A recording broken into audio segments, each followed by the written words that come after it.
EVO. This series contains adult language and depictions of graphic violence. Listener discretion is advised.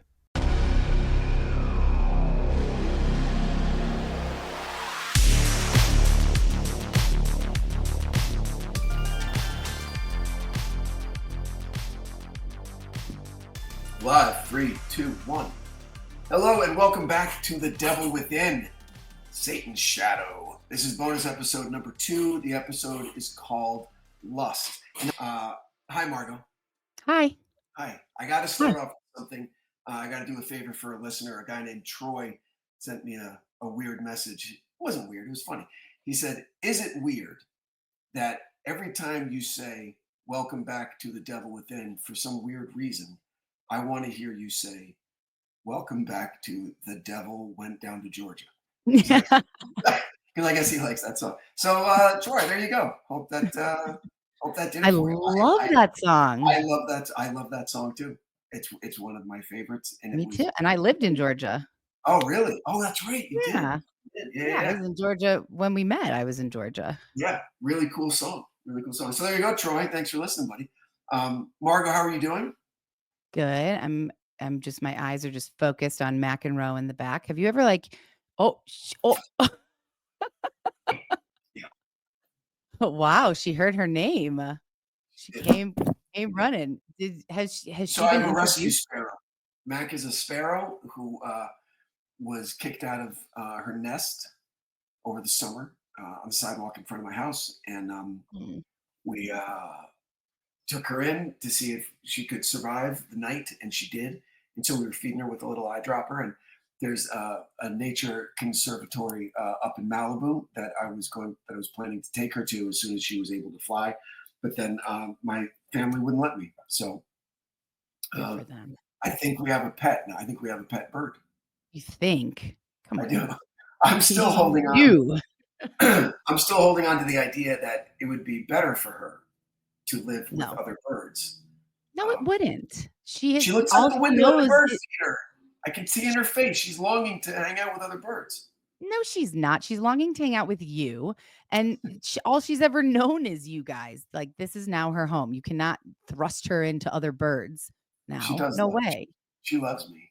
She loves you. I can't believe you haven't introduced her to the Devil Within community yet, because like this really endears you to people. If there are people who are like on the fence about you, and after seeing this, they're going to be like, oh, love that Branden, you know? Well, bottom line is she can't be released into the actual wild because we've robbed her of her survival instinct. She's not afraid of cats or dogs or humans. Okay. So she would have to go to a place like a conservatory where she's basically in a massive aviary, you know, where she could be mostly a real bird, but not exactly. You know? No, she's a real bird. She just flew from the shelves behind you over to the computer. I mean, did you see how erratic and unbird-like her flight path was? At first, I thought like she knocked something off the shelf back there, and I was like, "Oh no, it's her flying." That's her. Yeah, she generally can fly like a glide path down and to the left. So I guess that was her injury that either, excuse me, her mother noticed and kicked her out, or fell out accidentally and sustained the injury when she landed on the sidewalk. So either way, yours forever now. Yeah. Yes. So that's McEnroe. And I'm glad everyone got to meet her. Yeah, me too. So I want to thank you again for agreeing to come on and talk about another episode of The Devil Within. Thank you very much. My pleasure. I'm very much enjoying listening to it. Last week was fun. This week's episode is out right now, and so let's jump in. Yeah, it's a great episode. So it starts with you talking about the Cecil Hotel. Yeah. And I had heard of the Cecil Hotel because of all the deaths that I didn't really know much about it, but I know I had seen like part of that Netflix documentary or something. Mm-hmm. And it's like haunted and people die there. And I saw little bits and pieces. So I was aware of it, but I did not know that it was initially built as a luxury hotel. Yeah. And $1.5 million in 1924. Yeah. That seems crazy. It's a lot of money. It's a lot of money. Yeah. I I mean, know. how much money was that back then? Because I feel like today, 1.5 million, I mean, it's a lot of money to me. I guess it's all Sure. relative. But back then, I feel like that's like $1 billion. Yeah, I don't know. I didn't do that cost, the inflationary kind of Right. comparison, so I'm not sure what it would be. But everything was surprising to me about that hotel, and now just kind of the bad luck with what happened in the neighborhoods, kind of surrounding it. That how Right. other hotels people followed their lead, and other hotels kind of made it not obsolete, but not the only game in town. Um, Yeah. So Totally. and listen, and I'm glad that you're appreciating it because people who've been listening to the show for a long time give me a lot of leeway with the off ramps that I take, just shit that I find interesting that I want to kind of dive into. That's sometimes not entirely connected Relevant. to the actual story that we're telling. Yeah. Wait to hear episode 3, but but it This is. was, though. This But is. it just paints a larger kind of atmospheric kind of picture of what we're doing. I actually think I like that. That's Okay. something that, like, I don't know, have struggled to do that, and I think you do a good job of that, and the Cecil Hotel is very related to this because Yeah, you listen, it are would be more relevant if like he took people there and tortured them there and killed people. But no, it was a flop house for him, right? That's where he would live sleep. there. It was cheap. That's where Yeah, he'd buy drugs. That's where he'd fence his stolen goods. Like it was a kind of a base of operations where a freak like him didn't even begin to stand out given the right. atmosphere of the place, right? So that was the one thing about Ramirez that he was really, really good at, which was hiding in plain sight. That's Blending why I in. loved freeways. That's why I loved living off of Skid Row and in the Cecil Hotel, where nothing was taboo and no one would look twice at you because everyone had their own shit going on. And he found a lot of safety there. Yeah, I mean, whereas other people found a lot of unsafety there and death. Mhm. I mean, the poison capsules, that was interesting. Who the hell has poison capsules? What a terrible way to kill yourself also. Like, ugh, Gosh. can't imagine. And then so I was interested and I looked up like how many people have actually died there since it came about. Uh-huh. And it's 16 sudden or unexplained deaths, which Wow. is a lot. That's a That's a lot. lot for one property, sure. And I thought that was interesting because when you were discussing, Elisa Lamb, how do you say her name? Alyssa. Elisa? Alyssa Lamb, in who they found in the water tank. You didn't you're like, they didn't know how she got in there. Nobody could explain how she got in there, but there was, like, no mention of potential supernatural or hauntings or anything really at all when you were talking about the Cecil, which was interesting because you've taught I mean, I guess not in this season, but in The Devil Within, there has been supernatural stuff, and you didn't even mention that, and people Because think I that would that have has to do with it. it would have been a 3-hour episode and I would have forgotten what I was supposed to talk about. Okay, that's Right? fair. I have to have a little bit of discipline, right? Yes, I could have spent several episodes on the Cecil Hotel and Yeah, paranormal stuff and Alyssa Lamb and all of this other kind of interesting. alleged kind of stuff. But I Stay needed a little focused. bit. Yeah, yeah. Yeah, No, okay, and it sounds like today it's still the same. Like, unfortunately for the Cecil, it has not changed. I read that, there are substandard living conditions, including black mold, vermin, water leaks, graffiti, vandalism, and unsanitary communal amenities. Ugh. yeah, and then so what's weird about it, what for me, is then you see the security cam footage of Alyssa Lamb in the elevator acting really fucking weird. Okay, Yeah, who knows what was going on? But it looks yeah, like a very modern elevator. yeah, I lived for a long time in a building in Hollywood built in the 20s. Okay, Mhm. and the elevator looked like it was like a small cage, like the size of a phone booth, right, right. with a gate that you had to Yeah.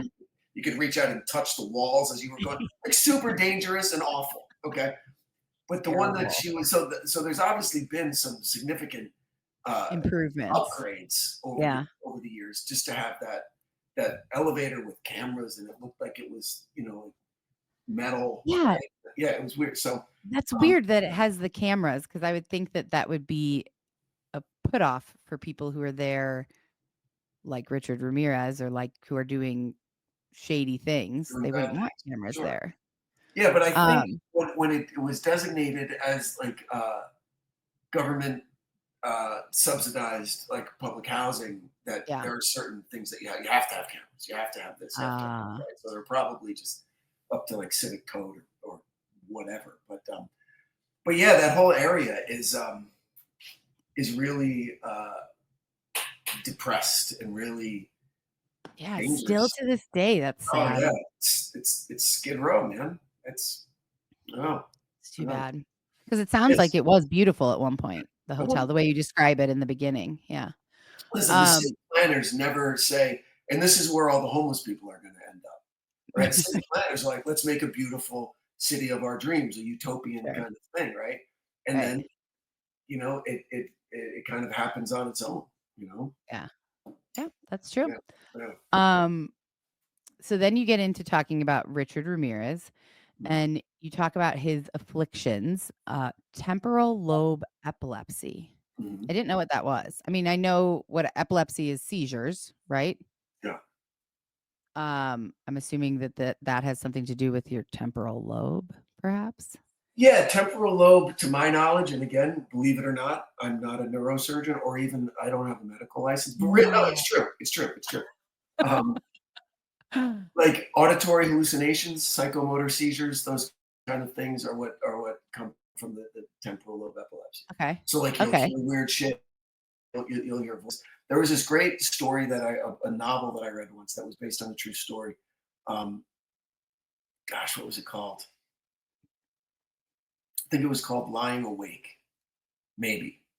But it was about a nun, like a young, like maybe 20s, 30s nun, completely devoted to her faith and her love of the Lord and being married to Jesus and being charitable and like really like one of the good people in religion, right? And Mhm. but then she started uh, having problems with seizures, with temporal lobe kind of seizures. And what I Oh. didn't know, it's true, is that if you are like a priest or a nun or you have any kind of holy orders that you're living under and you are diagnosed with an affliction like that, you have to Mhm. leave. You get like defrocked because Oh. it could lead to false visions of God, right? And they Oh, right. interesting. They don't want you to be under the impression that God's talking to you when you're just having a seizure or an auditory hallucination or whatever. It was a heartbreaking story. That Yeah, sucks. I know, I That's know. sad. Yeah, it's That's like kind of I'll out show of your you. control. Yeah, yeah. So, Um, but with some whack job like Ramirez, like who knows how that right? What that would Presented itself. right? Yeah. Because we haven't even got into we barely scratched the surface of his what would become his obsession with Satanism as a kind of a driving factor in as his Yeah, you crimes. haven't. Now, as his crimes escalated, it gets gnarly, and so that could be one of the that is one of the possible explanations that get explored later on in the series. Okay. Yeah. A a so he had temporal lobe epilepsy, aggressivity, which I'm assuming is what it sounds like, Mhm. aggressive behavior, and But what? yeah, no, but like not just aggressive, right? Like swing first, like Right, right to violence, right. like aggressive in action, aggressive in speech, aggressive in thought, aggressive in how you turn on the fucking radio, like that, just everything, What a right? Just terrible way to live. right? No Oh, shit. Like everything has to be just turned up to fucking 11, everything you do. Right. So, I can't like, before this, I was trying to print out my notes, and yeah, the printer wasn't working, and I was like, "Oh, this is so fucking annoying," and I was, like, gonna throw it, and I asked ChatGPT, "Why the fuck isn't my printer working?" And yeah, it told me, and I figured it out. But, like, I hate feeling that way, like, yeah, that I'm losing my like, that I'm so frustrated that I can't reel myself in, and that's a very stupid minor example, but to feel that way all the time would be so uncomfortable. yeah. Imagine if you had if you thought that that was just your Like, life? natural existence. Yeah. Ugh. and then Yeah. add in the hypersexuality, Yeah. like, Woo! so I mean, my first thought when you were talking about hypersexuality, I was like, well, that's every dude, isn't it? But it's not, obviously, because No, it says it's not, 'cause it, I looked into it, and I found it interesting that, uh, when that term was entered into the lexicon, it was to kind of phase out the terms nymphomaniac for women and right. sex maniac for men, okay? Yeah. Why two different terms, by the way? I don't know. You can call dudes Oh, sex maniac. And so, but a lot of people, myself included, would be under the impression that, yeah, that's all dudes. Dudes are horny, right? But it's not that. no. Hypersexuality, one of the determining factors is you're not just thinking about it, you have a physical reaction. Like you're walking around. Oh, Right. You're oh, walking for a around. guy, that sucks. Yes. Yeah.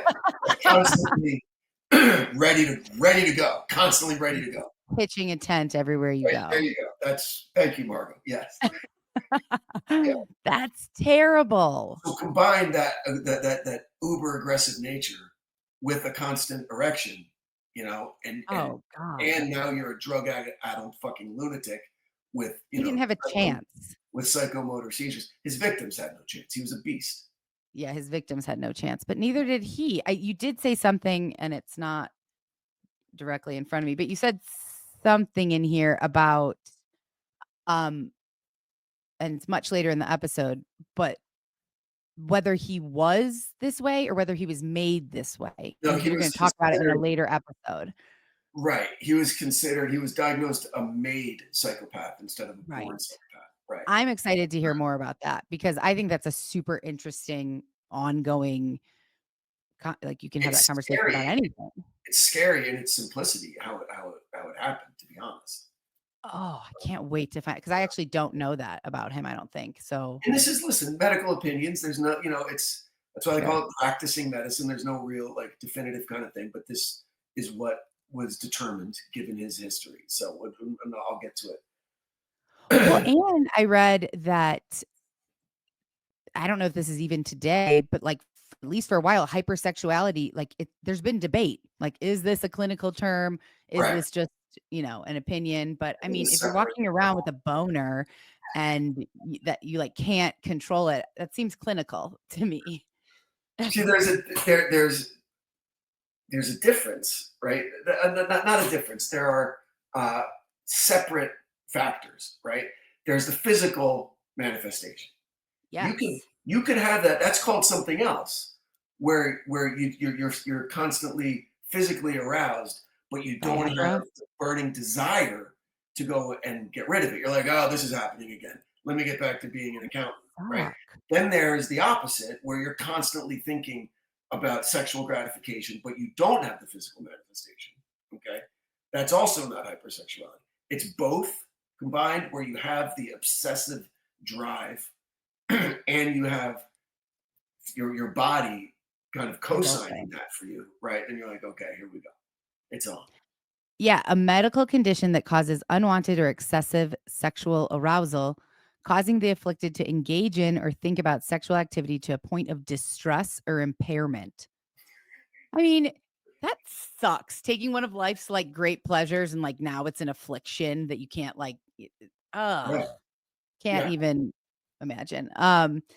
So then you got into the architecture of perdition, which Mhm. okay, first of all, this whole paragraph that you say, I had to go find the transcript and read it because and that's just for me, like I can listen and understand things, but I always understand something better if I read it, like Sure. with Yeah. my eyes.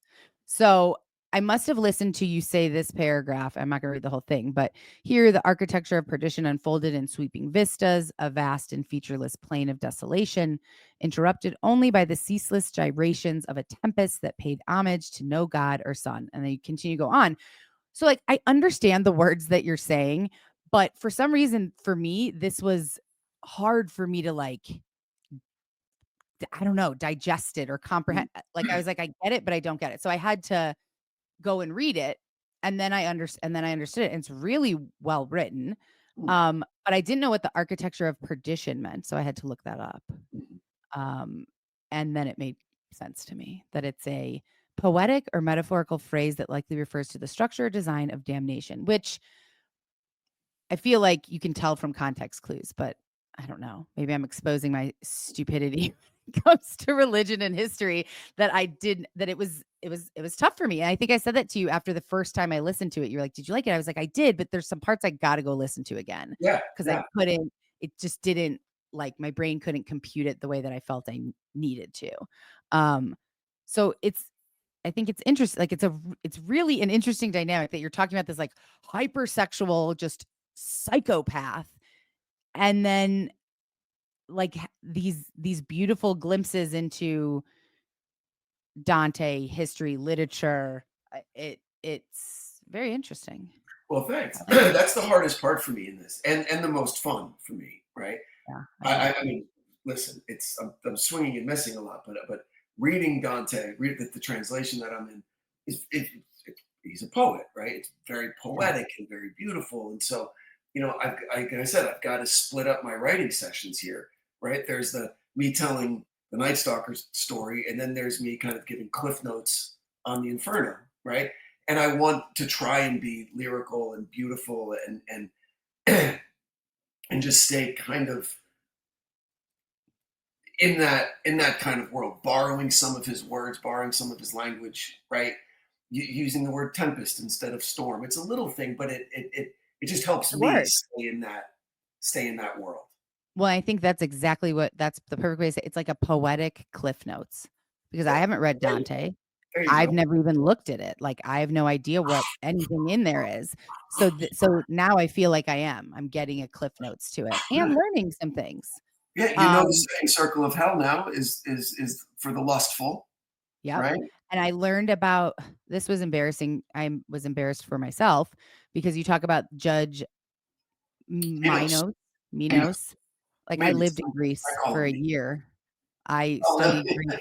Yeah, I mean, like, I lived there for a year. I went to, like, all the historic everything throughout all of Greece, and learned about Greek mythology from, like, a Greek professor at the University of Aristotle, and Mm. so I started and I was like, "Oh, Greek mythology," and I was like, "No, I don't really know who that is." So I um, but I really liked and now I wanna know more about this Judge Minos, Mm. coiling his tail around himself a specific number of times, each coil signifying the level of hell to which the soul must be consigned. That's cool. Yes, That was yes. I was like, "That'd be a cool tattoo." That's what Right, so you're just waiting there to see how many Oh coils, my like, god. "Oh, I'm going to gluttony, ah, damn it." Right? Yeah, that was I Yeah. thought that was really I really liked that. Um, and then this whole section, so I labeled it in my notes. It's called New to Me because Oh, I didn't know any okay. of this stuff. Um, and so there were a few other things I looked up in this canto. I mean, I was an English major. How did I Oh, not really? know that that meant Yeah, a chapter in a book? Well, I chapter, mean, for a poem, it's a epic poem, yeah. yeah, I had no idea. I looked that up. Um, and then there's a line in there that where you say, "See the price of unbridled passion." And immediately the first thing that came into my mind was like it reminded me of like religion, like scare tactics in religion when it's like if Mm, you do this, you're going to hell. yeah. Like The you're wages of sin. yeah. The price of Um unbridled passion is rephrasing the wages of sin. Yeah. yeah, I'll be honest. Like to me, I would never I would never be like, "Yeah, definitely put that in there. I want to learn about that." Like I wouldn't. That I would be like, "No, just stick to Ramirez." Yeah. But I'm enjoying it and I am learning something. So I like this dual storytelling that you're doing and how you're like weaving them together. Well, thank you. It was a creative choice, obviously, because, uh, everybody that I've talked to that lived through that time in LA was like, they said we felt like we were descending into hell. Like that's Mm. been consistent throughout almost every story that you hear from people, right? You weren't here. You were here. I'm in I was Tucson. not. You're I not. wasn't. I You're wasn't not in there. LA. It was brutally hot, like still in the 90s in the middle of the night at 3 in the morning, right? So that right there, it fucks with you emotionally, right? Like that gets you in a place. Then there's a maniac out there who's targeting random victims, no rhyme or reason. It's going on for over a year, right? And that's how people were feeling. And so that was whenever I'm going to embark on a new season, for me, for it to be interesting, like I told you last week, for it to be interesting for me, I have to have some kind of something fun, something that makes it just a little bit different, you know. Yeah. And No. this made sense. Yeah. I know. See, and to me, I would never be like, oh, Dante's Inferno. That's fun. But you, that is fun, and it makes sense in here. Okay, so next on the list, Yeah, Gil Carrillo, yeah, the madman. man who would become the tip of the spear in the hunt for the Night Stalker. That's a good line. Thank you. Yeah, That's a good line. Unfortunately, Mr. Carrillo, we had a nice conversation. Oh, you did? Yeah, but he couldn't go on the record with me because Oh. he's committed to a project somewhere else that wrapped up all of his rights. He was super cool. I'm like, I get it, brother. I love you. You did excellent work for the city, and he pointed me to some directions for some things that are in the public domain, right? Like some interviews that were created by like the public library in Los Angeles or sheriff's department, which is public. So we're going to hear his voice throughout the series, but not like one-on-one, unfortunately. Got it. Yeah. Okay, that sucks. But Yeah. that's cool that you talked to him. Yeah, he's super cool. I was on the phone with him for a long time. How is he old today? How old is he today? He's born in 51 or 52, I think. So he's Wow, like okay, so he's 70s. like 70s. Yeah. Okay. Um, I mean, and there's not too much about him in this. Like there's a little, but like I feel like we're gonna get more of Gil as we go. Sprinkled I'd throughout. imagine. Yes. Sprinkled. Okay. But I automatically liked him when you said that he had 3 goals when he got out of the service: to go to college, to get back together with the girl who dumped him when he left for war, and to become a cop. And by 1971, he had accomplished all 3. How cool. Yep. Most people don't accomplish all of their goals, Look, sadly. it's one of those great stories where just the influence of one person completely changed the trajectory of his life. Okay. He was just a 17-year-old kid, not good, not bad, just kind of could have gone either way. And a local beat cop, just a local fucking cop, sees him and goes, he could be good or he could be really bad. I got to go talk to his parents. He lucked out. And his parents went, I mean, but hold on, talk about a fucking risk. Sending you to Vietnam where young men are dying by the thousands. That's But true. go ahead, learn some fucking discipline, and let's see if you survive. And he went and he thrived under that structure, military. Okay, did really well, and it changed. What if that cop isn't? I'm busy, or I'm going to get a hot dog instead. I'm not going to stop by this kid's house because it would change his entire life, right? So you never know how you're going to affect somebody, right? So That's true. it's really interesting to think about, and that's what I wanted to talk to Gil about the most. But we wasn't able to. I guess someone else wants to talk to me about it also. So, yeah. And you said that he's the youngest homicide detective in the history of the LA County Sheriff's Department. Is that true still to this day? I think it is. It's rare that you have someone in their mid-30s that makes detective. Right. Yeah, that's true. I guess So, that's true. I know for sure it was at the time, and that's all I can say definitively. I'm not sure if that's still true today. It's true today. Is he still married to his high school sweetheart? Earl, yeah. Oh, I love that. That's so rare. Yeah. That's so cool. Yep. I wonder if they still like each other. That's a long time to be together. But for some people, it's like, that's amazing. God, married 50 plus years. Yeah. How long have you been married? I've been married for 17, but G and I have been together for 20. This will be 26 years this year. Wow. Yeah. That's a long time. 3 of the best years of my life. I was like, wait, what? That was her late dad. That was her late father's favorite joke. He would say it 100 times a year. When anyone asked him how long you're married, he'd say it, and then he'd always follow with, he'd say like 43 years. 3 of the best years of my life. I like that. Would she ever come on here and do that? I feel like she would just She just put shakes you her in head. your place, and I would love to see it. I'd be Shakes her head. so My dumb uh, jokes. Yes. okay, so now to my favorite part, which is Oh. terrible, but the murders. The Mm. murders of this episode. And not that I know that there's gonna be murders in every episode, but Vincent and Maxine Cesara. Yeah. First of all, how much do you think that they were regretting? Well, they can't because they died, but I mean, they should have gotten that security system. Let me ask you something first. Did my jersey come out at all and I called him Zazara at all? Or was it that I always say Zazara? Did you notice any? I don't know. What did I just say? You said Zazara. You said it right. Cesara. You said it right. Cesara. But I'm recording episode 3, doing the previously on. I said Zazara. But anyway. No, so I didn't notice. It's one of those things, man, that you look back on and was he thinking about it like in the moment? Was she thinking about it in the moment? No. I don't know. But No. it was weird. The house by the freeway, like it was one of those opportunistic. Okay, I have a question. The second that you hear that that somebody is killing people, even if it's only like twice, killing people in houses by freeways, I'm moving. Bye. You can't just move. I'm leaving my house. It's hard to kind of just move and leave your house. Well, then I'm kind of like going to stay with a friend for a couple months until you get a security system, or get a security system, I guess. But like, I don't know. Back then, how much is the security system doing, really? It was just sad. It's a sad story. Like, they're all sad stories. Okay, of course.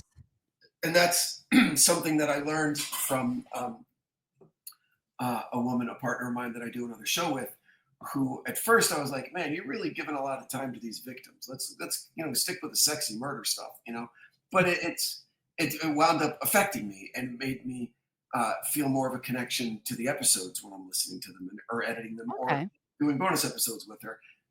The more I know about the victims, yes, it makes me sad or it makes me angry, it makes me scared for my family, whatever. But it gives me more of a connection to the material, to the content, right? So saying little things like, he always wanted to own a pizzeria, but he was stuck as a fucking investment banker for a long time, You told me this when I started Death by Southwest. You said, you got to find like one thing about each person that you're talking about. And like, it could seem like such a like nothing fact, but something that humanizes them to people, like something that like makes them a person. And that's how I started all the episodes, is I talk about the victim. You get to know them from childhood to current life. I have a follow-up question that relates to that, but I'm going to save it for last. About it has to do with Carolyn and victims and stuff. Gotcha. So, but yes, this was sad. This couple sounded so sweet. I was very sad. And so you say the need to neutralize any male figures that could possibly get in his way, talking about Ramirez. He didn't need to see the fear in Vincent's eyes to get aroused by murdering him. He was considered an impediment to a successful evening. And so this made me think about just how interesting, like, murderers, it seems like they have everyone has their own like little set of like their own like Bible, their own like set of rules. Like Ramirez does need to see the fear in their eyes when that's the one. But for men, he doesn't need to. The men are in his way. That's it. Right. He's not like a cat with a mouse with the men. He just kills them. The women, he wants them to see the fear. And that's explained. His entire modus operandi. I'll tease it a little bit. It's almost like military precision that he moves with. Okay, and that's no accident. Oh. Yes. Okay. Yes. So you'll see. Yeah, I couldn't think of another amount like super, super well. I don't know, have memorized all of the serial killers, like what their MOs are and stuff. But this felt like it's like they each have like a playbook that they kind of go by. This is I found that interesting. And then the part where I was listening and I was like screaming because when she got the Maxine raised the weapon just as Ramirez re-entered the room. It was pointed right at him. The shotgun blast would tear him in half. He knew it and braced for the inevitable. It wasn't loaded. And I was like, no. Ask any gun guy. Ask any fucking gun guy, right? It's like bullets in the closet. Why have it unloaded? It's just a piece of metal. Unless you're going to swing it, it's not anything. I know. Listen, I'm not a gun guy, but I know that. I am a gun person, and I do not understand why would you have a gun if A, it's locked up so far away from you that it's going to take you 10 minutes to get it out, or if it's not loaded. Like, what's the point? I mean, for me, the point is that if someone breaks in, I'm shooting you. Like, I'm shooting you.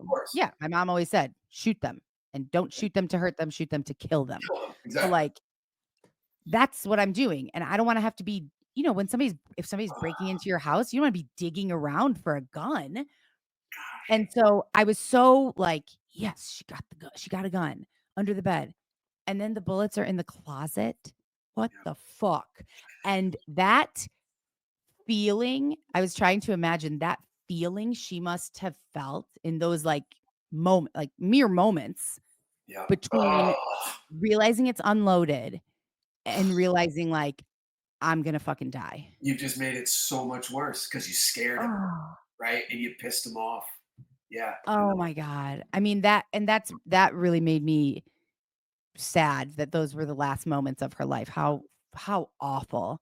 And then he took her eyes out. He removed her eyes and put them in a jewelry box, and they never found it.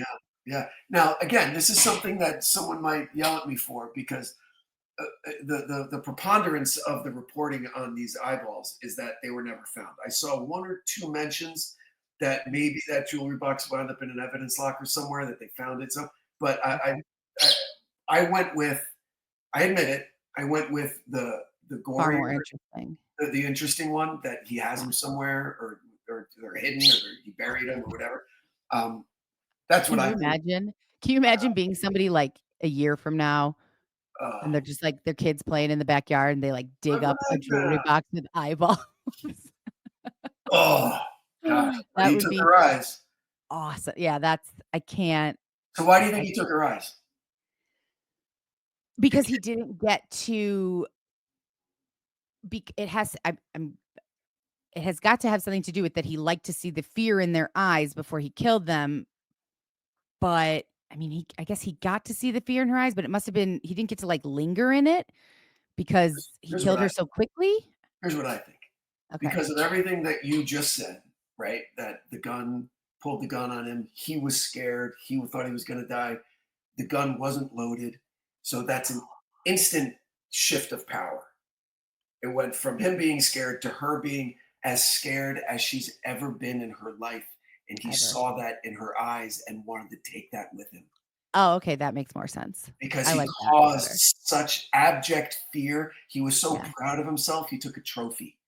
These are the most scared eyes I'd ever seen. And I'm taking that shit with me. Yeah, that's it. I believe that. I think that's true. Which is just, oh, God. Yeah.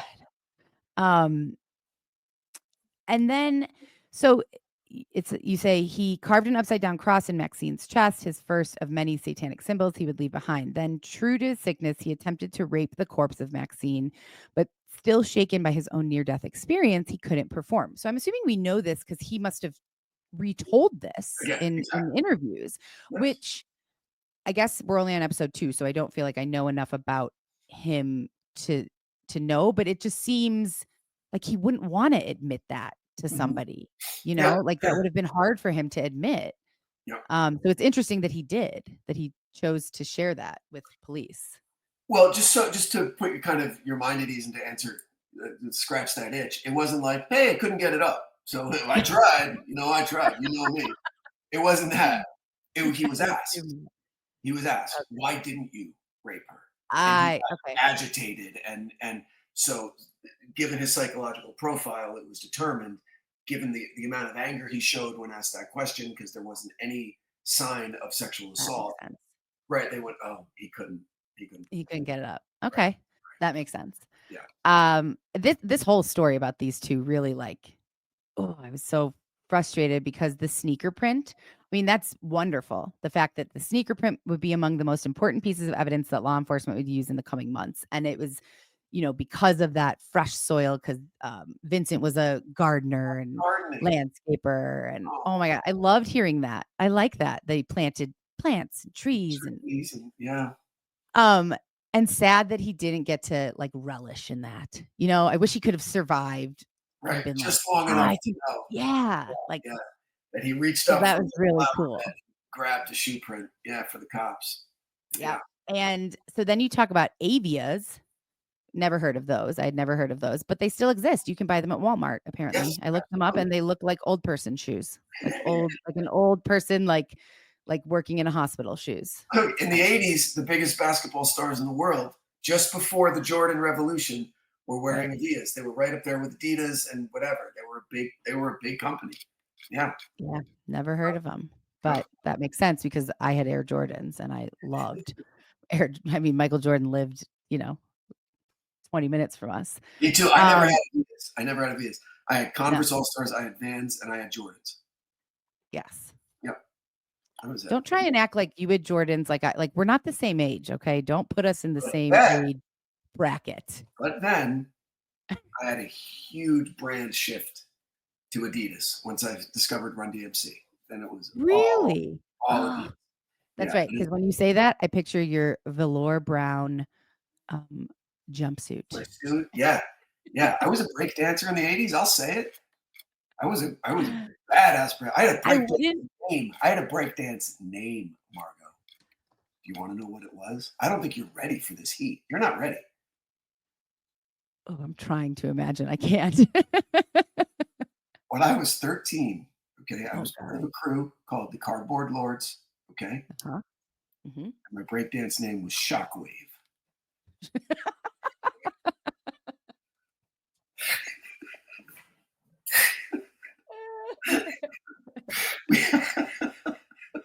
You we should had a never tell lyricist. anybody that. We had a lyricist, like a rapper in the crew who made Oh up my raps for God. all of us. I had my own rap. I had everything. It was great.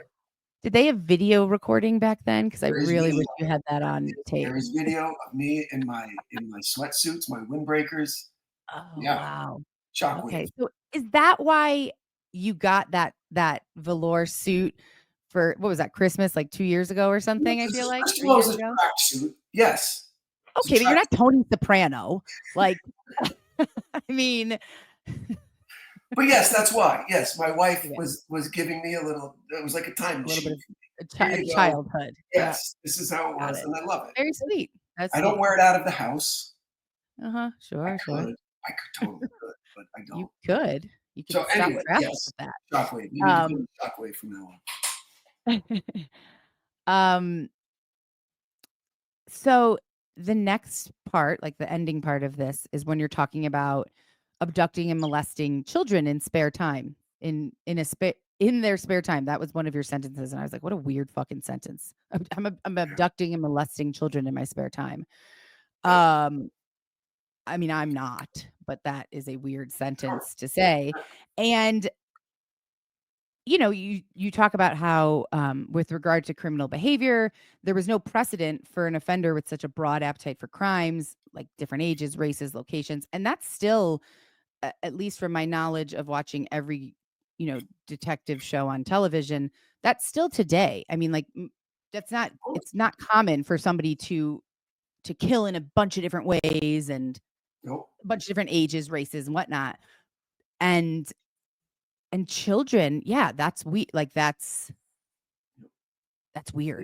Detective weird that he Detective Carrillo said it. He's to this day unique in the yeah, realm of criminal kind of victimology and methods of operation.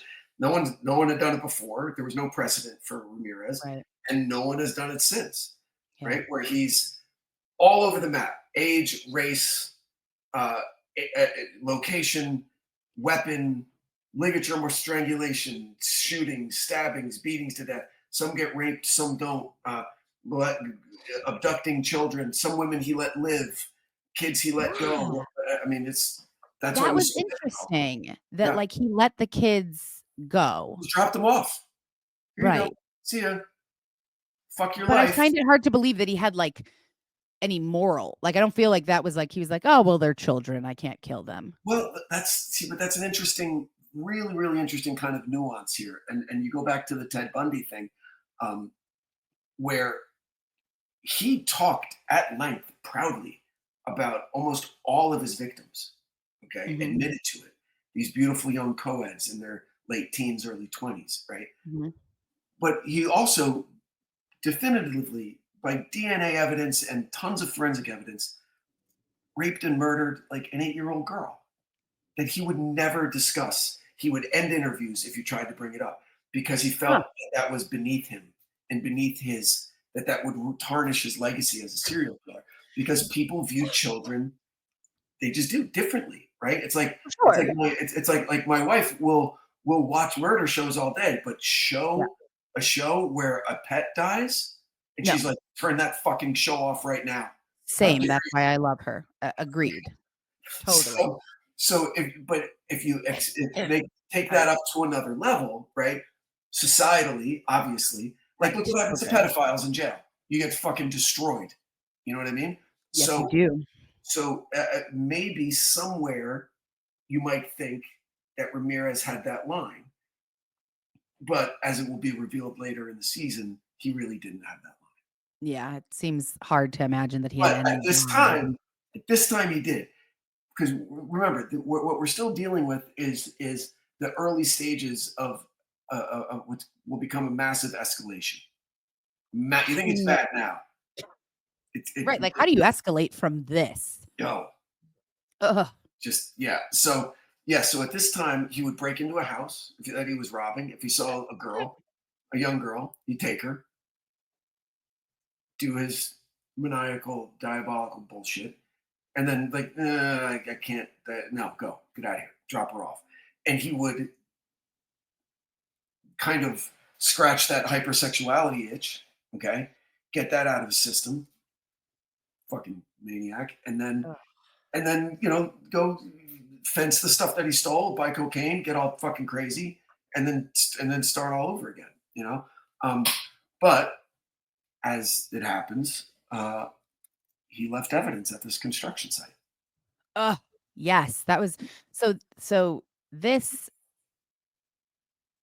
Carrillo had a ballistics match, a corroborated description of his perpetrator, and additional forensic evidence, including a fingerprint from the screen at the Vincow residence and 2 shoe prints that tied them all together. So the soil from Vincent's house, and then from where he dropped the girl off, like one of the children that he raped off, it was by a construction site. He stepped in cement or whatever. Wet cement. Yep. And so 2 size 11. 11 and a half. Yeah. Via aerobic shoe. Yep. And so no one is believing Gil Carrillo Not yet. Not yet, because he can't really blame them. They're going by the book, right? They're like, there's no way that's one guy that's killing an 80-year-old and then raping a 10-year-old. Okay, but like, so we have 2 killers on the loose who just happened to wear an 11 and a half Avia shoe and a ballistics, and the same description. I guess those are the 2 things that connect them. When you have 2, maybe, but when you have 3, right, where you have like a grown-up saying, bulging eyes and rotten stinky teeth, and then you have a little girl saying, multiple little girls, it sounds like rotten stinky teeth, like, whoa. Right. So that for Gil, and maybe he was maybe that's not a good thing to have blinders on when you're a cop, like being so convinced of something, right? But but he was, and he turned out to be right, and he just needed someone to believe him.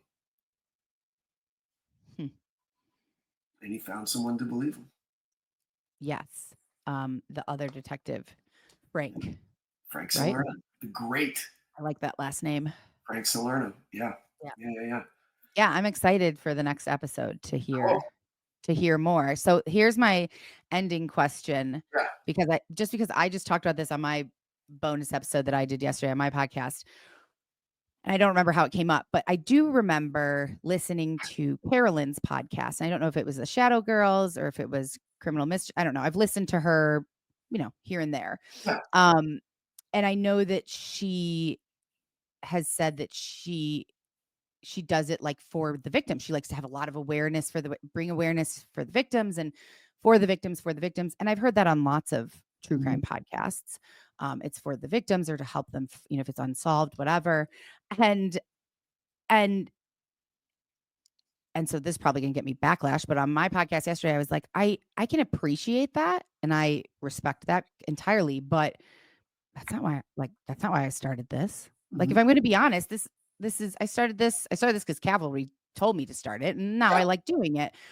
And sure, if some awareness or something is good comes from this for the victims, their families, solving something, whatever, great. But like, I didn't start this for that. I feel terrible for all the victims, but that wasn't my purpose. And I guess maybe I've heard a lot of true crime podcasts where they say that at the beginning, like, I'm only doing this for the victims. And I find that, like, are you?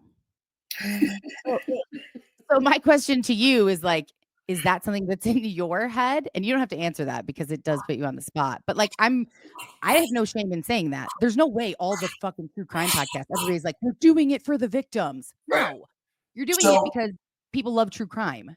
So, okay, Carolyn's an advocate. That is her. I do know that. Yes, that is her thing. I'm not saying her. She is not. Right. And if you listen to the Shadow Girls, you'll know why. Very personal reasons. She's an advocate for female victims. I'm more on your side. Okay, I like the storytelling. I like the drama. Right.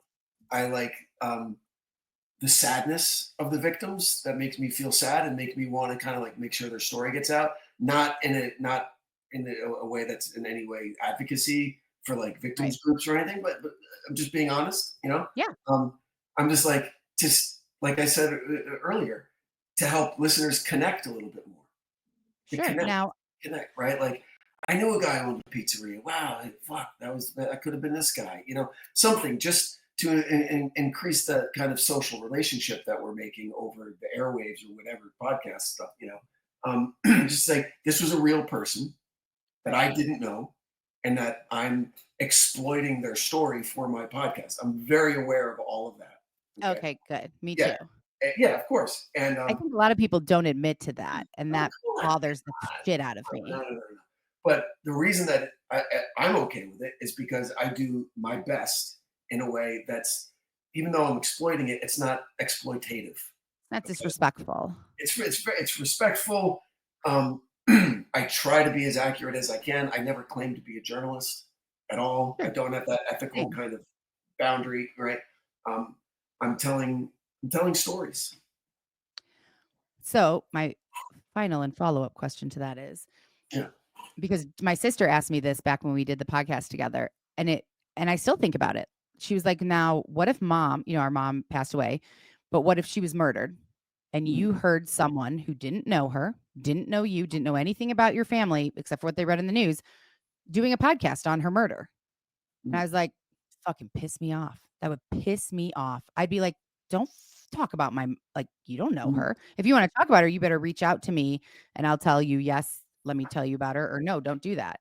And that always gives, look, I haven't stopped doing the podcast. I'm still telling these stories, but it definitely gives me pause a little bit of like, I wonder, I'm sure none of the people who are related to or friends with the victims have heard my little podcast, but I don't know. So how would you feel if someone who was close to you had been murdered and you heard some random dude doing a podcast on them? That's weird. That's an interesting question. I don't know. It would depend on the quality of the podcast. Okay. Right? It would depend on how they treated the story. Were they respectful? Were they honest? As honest as they could be? Were they coming from a point of storytelling? Right? And not glorifying the murderer, or not like shitting on the victim or whatever. But I've come close to those scenarios. I did a 3-episode series on my weekly show called My Hometown, because there were 3 serial killers from my hometown in a 20-year period. Okay. 3? Yeah. And so, oh my God. Right. Is it your hometown very small? It's tiny. It's a tiny, And tiny 3 place. serial killers? What is Yeah, in the water there? and now listen, it's only since the FBI altered the number of bodies what someone has to have from 3 to 2 to be considered a serial killer. Right. Before that, it used to be there were 3 double murderers from my hometown. But now I can say, Say according to the serial FBI killer. standards, 3 serial Much more killers. salacious. Much more silly, but clickbait. Yeah. I get it. I get it. But so, like, I'm one person removed from someone who knew the victims, right? Like, Right. my brother knows what graduated with the guy who murdered his parents for, the money, So and knew and knew it, right? So the kid's in jail, obviously, but I could get a call. So, what the fuck you doing a show about my parent? Like, because you killed him, dipshit. Okay, and I would see you at parties. So that's it was weird. yeah. It's really weird. That's very weird. That is creepy.